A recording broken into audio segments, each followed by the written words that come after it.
utang negara kita makin besar dan tidak terkendali. Utang Indonesia terus membengkak, lebih dari 7.800 triliun. Bertambah lebih dari 5.000 triliun sejak 8 tahun yang lalu. Jauh di atas keamanan fiskal negara kita. Jika kita mendengar kata hutang negara, bagi beberapa kalangan akan berpikir ini adalah hal yang kurang enak untuk didengar. Beberapa orang akan langsung meriang jika mendengar hutang Republik Indonesia saat ini. Mau tahu? Mengutip situs resmi Bank Indonesia, pada triwulan 1 atau akhir April 2023 tercatat sebesar 402,8 miliar US dollar atau sekitar 7.879 triliun rupiah. Melihat angka tersebut, pasti beberapa orang berpikir bahwa pemerintah saat ini sudah tidak bisa lagi mandiri dalam membangun negara tanpa hutang. Jika kalian berpikir demikian, maka channel ini tepat untuk Anda untuk mengupgrade sedikit pengetahuan tentang hutang negara. Amerika Serikat sebentar lagi bisa menambah hutang negara yang saat ini nilainya sangat jumbo.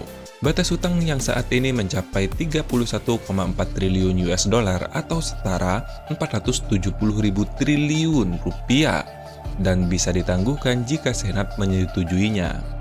Dan sebelumnya, DPR Amerika Serikat menyetujui penangguhan tersebut. Artinya, Kementerian Keuangan Amerika Serikat bisa kembali menerbitkan surat hutang. Kebijakan pemerintah Amerika Serikat yang bisa kembali menarik hutang tersebut disambut baik oleh masyarakat di sana. Fenomena ini terjadi karena masyarakat Amerika Serikat memiliki pengetahuan tentang hutang negara, sebab nantinya mereka mampu terhindar dari malapetaka ekonomi yang bisa saja menerpa negara mereka. Bagaimana kekacauan ekonomi yang sebelumnya sudah dipetakan oleh Council of Economic Advisors atau CEA yang membagi menjadi 3 kemungkinan. Kemungkinan pertama, ketika tidak terjadi default atau gagal bayar hutang tetapi nyaris saja, dampaknya sudah cukup buruk. Akan ada pemutusan hubungan kerja massal atau PHK massal sebanyak 200.000 orang pada kuartal ketiga di tahun 2023. Pertumbuhan ekonomi atau produk domestik bruto terpangkas 0,3% dan tingkat pengangguran meningkat menjadi 0,1%. Kemungkinan yang kedua, ketika terjadi default atau gagal bayar, tapi hanya sebentar saja, PHK bisa mencapai 500.000 orang. PDB terpangkas menjadi 0,6% dan tingkat pengangguran naik 0,3%. Yang ketiga, kemungkinan yang paling buruk, default yang berlarut-larut. Ini yang paling parah, PHK bisa mencapai 8,3 juta orang pada kuartal ketiga 2023. Kemudian PDB mengalami kontraksi hingga 0,1% dan tingkat pengangguran meningkat menjadi 5%. Tidak hanya itu, default yang berlarut-larut akan memberikan dampak yang lebih panjang. Berdasarkan proyeksi CEA, PHK massal bisa terjadi hingga kuartal ke-1 di 2024 dan totalnya bisa mencapai 17 juta orang. Rakyat negeri Paman Sam pernah merasakan pahitnya jika pemerintahannya tidak bisa menambah hutang. Itu pun bukan default, hanya shutdown saja atau penutupan layanan pemerintahan. Shutdown bukanlah hal yang baru, pernah terjadi berkali-kali di Amerika Serikat. Yang terakhir masih segar diingatan adalah shutdown di era pemerintahan Presiden ke-45 Donald Trump. Sama seperti tahun ini, saat itu pada tahun 2018, Partai Demokrat menolak rancangan anggaran dari Partai Republik yang menguasai pemerintahan. Akhirnya, anggaran sementara diloloskan, tetapi hingga akhir tahun belum ada kesepakatan untuk anggaran 1 tahun fiskal di tahun 2019. Alhasil, pemerintah Amerika Serikat shutdown hampir selama 35 hari, mulai dari 22 Desember 2018 hingga 25 Januari 2019. Shutdown tersebut merupakan yang terpanjang dalam sejarah Amerika Serikat dan berdampak cukup besar terhadap perekonomian. Menurut Congressional Budget Office atau CBO, sekitar 800.000 tenaga kerja telah dirumahkan. Kemudian belanja pemerintah federal juga menjadi tertunda. Berdasarkan kalkulasi CBO, kerugian yang diderita Amerika Serikat sebesar 11 miliar US dollar. Dari kerugian tersebut, 3 miliar US dollar atau sekitar 42 triliun hilang secara permanen. Dengan kerugian tersebut, pertumbuhan ekonomi pun terpangkas.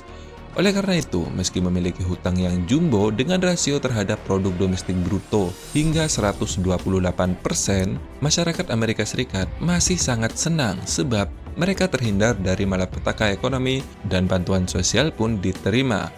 Hal ini berbeda dengan Indonesia. Kenaikan hutang selalu menjadi polemik di negeri ini dan banyak mendapat tanggapan negatif dari masyarakat. Kementerian Keuangan mencatat hutang pemerintah telah mencapai sebesar 7.889 triliun per April 2023. Adapun rasio hutang terhadap PDB sebesar 38,15%. Kendati jumlah utang ini membengkak dibandingkan masa sebelum COVID-19, di tahun 2019, kondisi fiskal Indonesia sangat baik. Saat itu, keseimbangan primer di tanah air hampir berbalik surplus. Namun COVID-19 membuat target harus mundur. Defisit fiskal Indonesia pun melebar hingga 0,1% yang sebelumnya diperkirakan 1,8% saja. Hal serupa terjadi untuk rasio hutang. Semua negara mengalami kenaikan rasio hutang. Ini adalah konsekuensi akibat defisit yang melebar. Jadi nih, untuk teman-teman semua, sebelum kita menanggapi tentang hutang negara, kita harus tahu jenis hutang apa atau seenggaknya kita tahu hutang itu untuk apa. Jangan sampai nih kita menanggapi dengan negatif tapi tidak tahu tentang jenis dan buat apa hutangnya. Itu kan konyol, bro. Secara singkat, ada beberapa pemanfaatan hutang negara. Yang pertama, sebagai alternatif sumber pembiayaan untuk menutup gap. Ini biasanya untuk menjaga inflasi di dalam negeri. Yang kedua adalah pembiayaan jangka pendek dalam rangka pemenuhan defisit APBN. Atau lebih jelasnya nih, ini untuk menutupi selisih kurang antara pendapatan negara dan belanja negara dalam tahun anggaran yang sama. Ini terjadi karena biasanya ada hal-hal yang di luar yang diperkirakan oleh pemerintah. Contohnya, terjadinya COVID-19 yang menyebabkan penurunan pendapatan negara. Ya bagaimana nggak turun, bro? Lawang konsumsi masyarakat aja turun, ya otomatis pendapatan negara turun, bro. Seperti itu. Yang ketiga, mendukung pemberdayaan produksi industri strategis di dalam negeri. Dan ini sangat penting. Kalau bisa, justru seharusnya berhutang secara maksimal. Kalau batas negara kita sebesar 40%, ya kita harus 40% bermanfaatkan itu. Karena sudah jelas kegunaannya untuk proyek strategis nasional, di mana hasilnya nanti pasti dirasakan oleh masyarakat secara langsung. Jadi kalau ada yang tidak setuju, malah konyol. Contoh proyeknya nih, biasanya pada sektor energi seperti pembangunan kilang minyak atau ibu kota baru. Simpelnya nih ya, contoh kasusnya, kalau kilang minyak nggak dibangun, maka Indonesia akan selamanya mengimpor minyak dari luar negeri. Dan sampai kapanpun Indonesia akan defisit dalam neraca perdagangan di sektor energi. Seperti itu, bro. Atau contoh lainnya seperti pembangunan ibu kota negara yang baru. Kalau ibu kota negara baru ini tidak dibangun, ya jangan harap ada pemerataan pembangunan. Lawang pentolan ekonomi hanya ada di Pulau Jawa, yaitu Jakarta. Dan sampai kapanpun pemerataan ekonomi tidak akan terwujud. Ya gimana mau terwujud, bro? Mau memecah ekonomi yang ada di Jakarta saja sudah ditolak oleh masyarakatnya. Tapi mau pemerataan ekonomi, kan itu konyol, bro. Ayolah mikir dikit. Yang terakhir, pemanfaatan hutang negara untuk mendukung pembangunan infrastruktur. Jadi nggak usah dijelasin lagi nih, kalian sudah tahu lah. Tanpa infrastruktur, negara nggak akan bisa berkembang. Lihat tuh negara-negara maju, nggak usah jauh-jauh sampai ke Eropa, sama-sama di Asia saja seperti Singapura, Korea Selatan, Jepang, Cina. Mereka membangun infrastruktur secara gila-gilaan. Kalau daya saing mereka lebih baik, masyarakat akan lebih mudah berekspresi. Mau buat usaha, transportasi lancar, biaya logistik lebih murah. Dan kalau bicara tol mahal, maka otaknya harus dibenerin, bro. Lebih mahal mana coba? Gak ada tol sama ada tol biaya logistiknya. Dan kalau teman-teman gak setuju nih, coba sebutkan satu saja negara berkembang yang menjadi negara maju tanpa membangun infrastruktur. Jadi gak usah banyak-banyak, bro. Satu aja. Kalau ada tulis di kolom komentar. Kesimpulannya, bro, Jangan mau diprovokasi, perbanyak literatur supaya kita melek informasi. Sekarang informasi itu mudah bro didapat. Ya malulah bro, masa 2023 kita masih kolot dalam pemikiran. Jadi selama hutang itu bukan untuk subsidi, maka harus didukung, terlebih untuk pemberdayaan produksi industri strategis dan pembangunan infrastruktur. Biarlah subsidi mengambil dari biaya APBN, bukan dari hutang. Kalau dari hutang justru kita konyol bro. Kita berhutang untuk konsumsi kita.